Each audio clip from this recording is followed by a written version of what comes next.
What's going on YouTube? It's Private KJ Shot Callers Podcast back here with another NBA video. Today we're going to be discussing the Toronto Raptors, their struggles, things that they can do to kind of adjust at the trade deadline, or what direction I think they should go in. So if you enjoy this type of video, don't forget to leave a like and subscribe. Turn on post notifications so you never miss a video. If this is your first time being on the channel, hi, my name's Kyler, Private KJ. We upload daily NBA videos twice a day. We do a talk about a certain team or player the first part of the day, and then at the end of the day or at the end of the night, we recap all of the games that kind of went on. I didn't miss the recap yesterday. I needed to get to sleep early because I had to wake up really early in the morning for a workout. But don't worry about it. We'll make sure that we watch the games tonight, and a recap will be dropping tonight around 12 noon. So stay tuned for that. I did have a comment on my Knicks video. That video was very sloppy. Even though I did have to go to work, that should not be an excuse. So I apologize for that video. I appreciate that person leaving a comment down below on the things that I needed to clean up on. I did not mention Nerlens Noel enough, and that is my fault. But yeah, just let me know in the comment section. I really appreciate that, guys. And I'll make sure I deep dive into the stats I have Basketball Reference pull up all the time, and I have my notes out. I'll make sure I deep dive into the stats, specific stats, a little bit more, so you guys get an idea of what I'm talking about and get a better understanding of what I'm talking about. And I think that's what I'm going to do for this video as well. I'm going to make sure I stick with that a little bit more. But like I said, if you enjoy this video, leave a like and subscribe. And let's just talk about the Toronto Raptors. So if you are not aware, the Raptors lost last night to the Rockets. And the reason why that's very significant is because the Rockets were on a 20-game losing streak, and it was finally snapped. It was a really good game from all around. They had like 5 different players. Their entire starting 5, actually, matter of fact, scored double digits. The Rockets had a really solid day. They shot pretty solid from the field as well and from 3. And for the Raptors, it's tough losing like that, knowing the struggles that they've been through this year.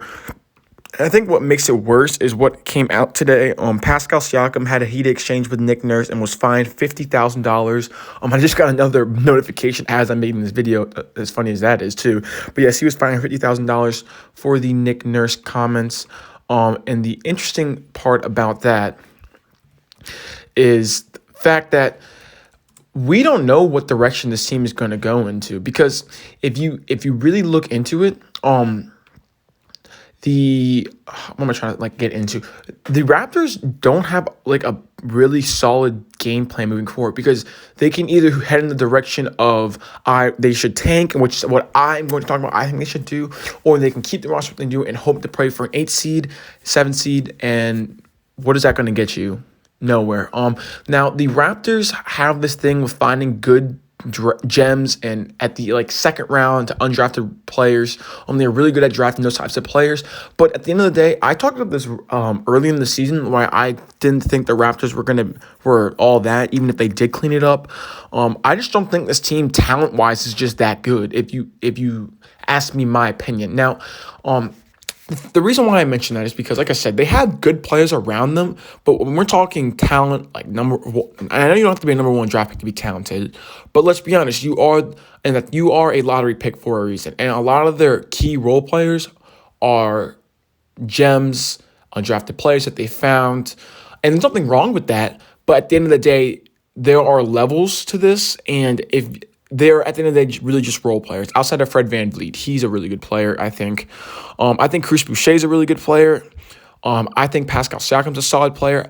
It's just, once Kyle Lowry moves away from the team, a core of Pascal Siakam, Fred VanVleet, and Chris Boucher, how good is that team really? Let's really think about that, because it's not that their role players are terrible anyway. I don't think they're the best, but they're solid enough. Oh, and I can't forget about Norman Powell. Let me not forget about him either. So Norman Powell, Fred VanVleet, Chris Boucher, and Pascal Siakam.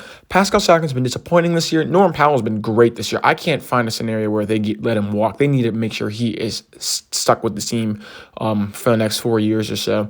But I just don't see a scenario with those 4 as your main core players a championship contender. And that's why I do think they should try and tank for this season, get a first-round pick, see what they can do. And I do think Kyle Lowry will be traded. I mean, if I come back what is the deadline? Thursday. If I come back and he's not traded, then shoot, I'm wrong. But like I said, I do expect him to get traded at some point. The Heat have been rumored, like really big rumors. But like I said, a lot of teams have been rumored to that. And if you look at the advanced stats, so as a team, points per game, they're 18th, and opposing points per game, they're 18th as well. They're 14th in pace. Excuse me. Their offensive rating is 14th out of 30, which is middle of the pack, of course. Defensive rating is 19th out of 30, but slightly below average. It's just so weird because across the advanced numbers as a team, the main advanced numbers, I should say, they're just in the middle of the pack, kind of this borderline okay team. And that's the reason why I don't think this team will pick it back up, just because I do think their record shows that they could. I don't think they're as good as what the record shows, but at the end of the day, I do think at best their record could have like 4 or 5 more wins, and that's nothing compared to what the expectation was given to the Toronto Raptors at the beginning of the season. So when I look at this roster, okay, I'm just going to list out the players that I think that are good to stay. What I think about them, I'm just going to kind of go through the main guys. So Fred VanVleet, scrappy defensive player. He brings these Kyle Lowry vibes. I like his work on the defensive end of the court, no matter if he's undersized. And on the offensive side of the ball, he's been solid this season. Now, his field goal percentage hasn't been the greatest, but his 3-point percentage is there, and that's something that you can appreciate. Now, I do expect Fred to be fine throughout the season. His true shooting percentage is 54%, so like that's really not that bad. So I'm not really going to worry about that. And he is one of their scorers, so you kind of need that with this team, considering the fact that I really don't think they have many natural scorers. Fred is averaging about close to 20 points per game, and so that's something that you can appreciate. Kyle Lowry, I do expect him to be traded. He kind of brings these little bit of Fred VanVleet vibes. Scrappy defender, both really good defenders, by the way. Great ball handler, good playmaker, can get everyone involved. I do think Fred VanVleet at this stage in his career has been just a little bit better of a natural scorer, as in I think Fred, when they're on the court together, I think Kyle Lowry doesn't mind passing it a little bit more compared to Fred being willing to score a little bit more. But if I'm wrong, let me know in the comment section, but that's what I've seen so far. But yeah, that's what I see. I think we all know about Kyle Lowry. Norman Powell, 3-level scorer who can get to the basket at will, an underrated defender, not a great defender, but underrated one. He has a true shooting percentage of 64%, and he has been elite this year. I'm very hopeful that next year his role is expanded. He is someone I'm going to be looking for in fantasy basketball, but I do think that he can climb to the 20 points per game consistently and be the number 2 scoring option on this team. I think he's a better scorer than Pascal Siakam, and that's why I hope that next year he gets more touches. He's really not getting more touches. I got to go look into that. Maybe I will look into that. But I do think Norman Powell should deserve a bigger role on the offense consistently. Pascal Siakam. So he has a true shooting percentage of 53%. We all know he's the king of spin moves. But to forget about the trolling, he's a good player. And I don't really know what else much to say. He's struggled this season at times, but he is averaging 20 points nonetheless.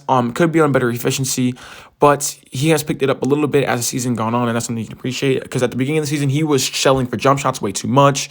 And as you can see in his shooting percentage, he's shooting like 30% from the 3-point line, which is not good. And I do like that he's attacked a little bit more recently in the past like month or so.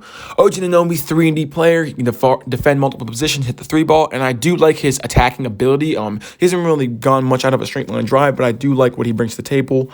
And Chris Boucher, a skinny center who can undersized 5, but can defend multiple positions, very versatile, and can shoot the 3-ball. That's a very quick thing to say about him. Another player I want to shout out to is Stanley Johnson, another 3-and-D player that they picked up and has been very underrated for them. I do think they should try their best to hold on to Stanley Johnson. And Watanabe, same kind of thing, just plays hard, space the floor, play defense. He plays pretty hard. I love me some Yuta Watanabe, by the way. With that said, though, out of every single player I just named, I don't see that team come like together. Those are like the players I think that they should 100% go after and try to hold on to. Outside of Kyle Lowry, I do think they should trade him. I just don't see that as a high upside team. And with that said, I do believe that they should go into tanking mode. I think they should trade Kyle Lowry.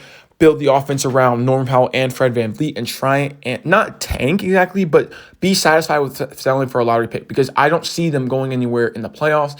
I do see them getting upset, or not upset, but taken out in the first round, and I think that's okay, because at the end of the day, if you do get that lottery pick, that will be very beneficial. You'll be able to draft a talented first-round pick, something you haven't been able to do in a solid amount of time ever since you've won the championship with Kawhi. So it's been a few years, but I do think that would be interesting.